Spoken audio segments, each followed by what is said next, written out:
Hey, what's going on, guys? It's your video friend. I know it's been like 2 years since I made a video, but they're going to be more frequent from now on. So make sure you subscribe and see all the different kind of stuff that's going to go on. It's going to be mainly like Premiere, After Effects tutorials. I'm going to do reviews on some of the gear I've had for a while, do reviews as I get new gear, and also going to vlog, do some vlogging at projects that I'm working on. Tonight I'm going to be doing a music video with Quake Matthews and another singer called Reenie, and the beat's produced by Classified. So it's kind of got a little bit about alcoholism kind of thing, but I don't want to give away too much. In the future I'll definitely put a link to that video in the description here. So yeah, first off I'm going to start the vlog with a review of this monopod. And I got this monopod like maybe 3 weeks ago, 4 weeks ago kind of thing. And it's a Savage, what is that? It's a Savage Plus. Savage Monopod Plus Professional Monopod. Anyways, who cares what it says on that?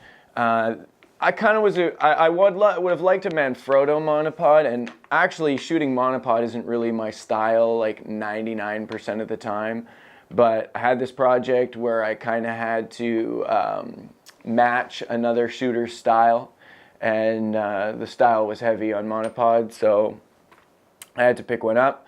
I thought it wouldn't be a problem. I ran into Henry's. I just wanted to get the Manfrotto one, but this was kind of the only option that they had for a good larger video monopod. And I mean, I use that word good liberally. This should be like, at the price point, it should be kind of close to where Manfrotto's quality is, but it isn't quite there.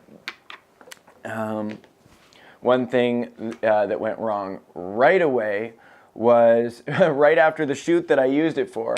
I had, I can't remember if it was me or the second shooter, put it back in the trunk of the car, and then when I pulled it out, I drove 5 hours to get home, and then when I pulled it out of the car, I realized that like all of the hardware at the top, we took the head off of it, and there's like this little hardware that holds the head platform on here, and there was like a wrist strap band and stuff.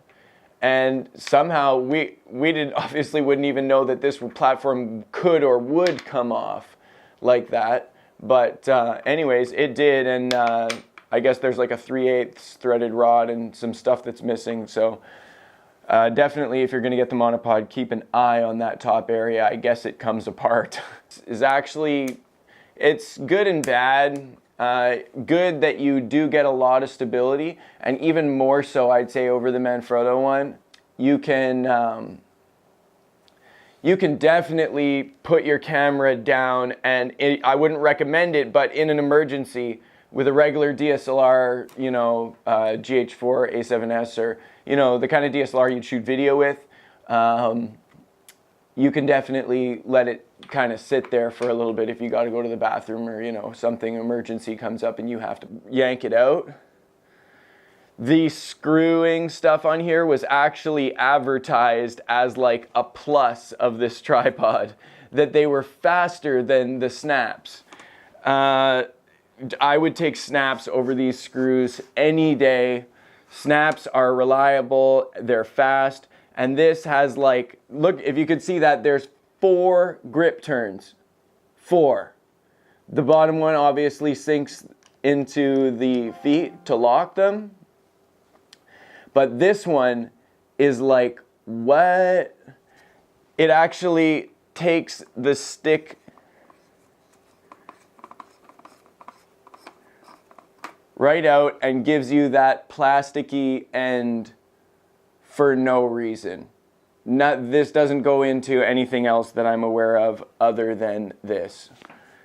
And you know, if you're supposed to buy a different base or something, or different part or something like that, that's pathetic. But anyways, these are supposed to be just a quick turn, and then monopod extends, and then I guess you lock them both, one for each stanchion, and they're different. They are different screw turns. But the problem is that when this monopod is on the ground,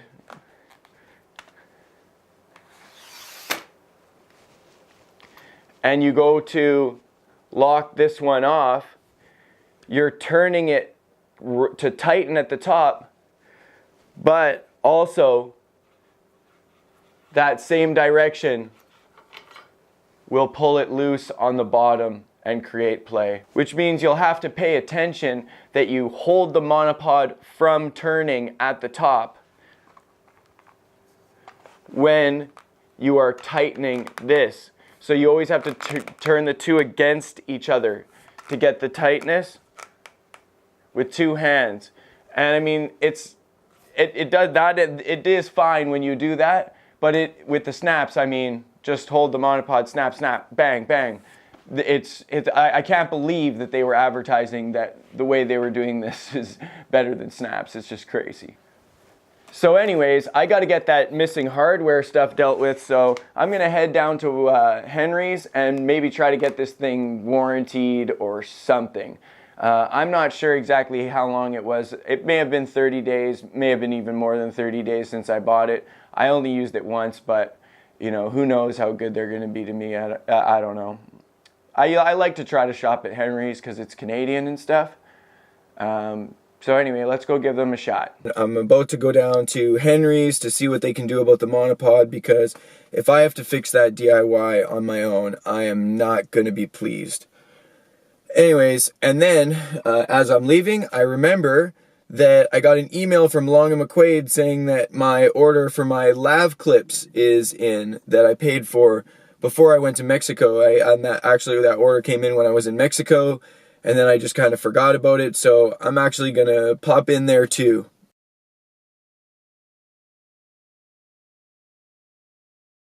So anyway, I just got the monopod exchanged. Craig was real good about it. He just gave me a new monopod. We didn't bother taking off the little parts or anything like that. Really cool. Highly recommend Henry's if you can get down there. Yeah, and do you want to be in it? No. Right. So these lav clips are what I was talking about before. They work with a whole range of my lav mics, and they're only, what were they, $4? $4.80. $4.80 each, so I got 4 more. All right, so we're back in the cave, and we've got a new one of these monopods, Professional Savage. And there's the model, I guess, is Professional, and it's just a Savage. But anyways, I'd say that this isn't really a low-end monopod. I know Craig was kind of insinuating, like, well, what were you thinking for not getting the Manfrotto mark? But anyways, one thing I do like more about this monopod than Manfrotto is the base comes out quite a bit wider, which is cool. So there's some things that are weird about it that I'm gonna have to get used to. Like when you unlock it, you definitely have to hold the monopod, like I was explaining before. But let's take a look. Let's take a look at the top here. Now that it's together. So I guess what happened is when either me or the other shooter took the head off, they managed to it's just very easy to get this whole apparatus falling right off. So there's 3 pieces. Whoa, is there? Yeah, there's 3 pieces here that you really got to look out for. And the reason is this flips to become quarter 20. So you can actually get a quarter 20 on there if you want to put your camera on there directly, if you want to flip it. But I mean, the downside of that is definitely be careful when you are taking a head off of it. So I'm basically going to be putting a head on there that will be this monopod's full-time head that's never going to come off, and I will show you what that head is right now. So would I recommend this monopod? It depends. At the price point, the stick's about $100.